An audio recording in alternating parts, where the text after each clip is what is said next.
गोवा राज्यातील वालपुई येथे आयोजित करण्यात आलेल्या डट टेम्पल डट कार्ड डिझाईन चॅलेंज सीझन 3 या राष्ट्रीय स्पर्धेत अमरावतीच्या सिपना अभियांत्रिकी व तंत्रज्ञान महाविद्यालयाच्या टीम इमोर्टल सिपनॉइड्सने दमदार कामगिरी करत थेट विजेतेपद पटकाविले आहे। ही टीम सिपनाची अधिकृत गो कार्ट टीम असून मुख्यत्वे मेकॅनिकल इंजिनिअरिंग विभागातील विद्यार्थ्यांचा यात सहभाग आहे। नाविन्यपूर्ण डिझाईन, मजबूत तांत्रिक कौशल्य आणि अचूक टीमवर्क याच्या जोरावर त्यांनी स्पर्धेत वेगळी छाप सोडली।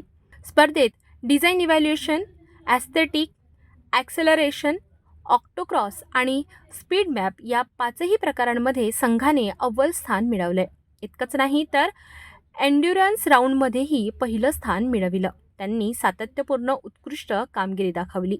या भव्य यशामुळे संघाने स्पर्धेचं अजिंक्यपद पटकावीत 50,000 रुपयांचं रोख पारितोषिकही जिंकलंय। या यशामागे विद्यार्थ्यांची अथक मेहनत, तासनतास केलेला सराव आणि भक्कम तांत्रिक तयारी महत्त्वाची ठरली।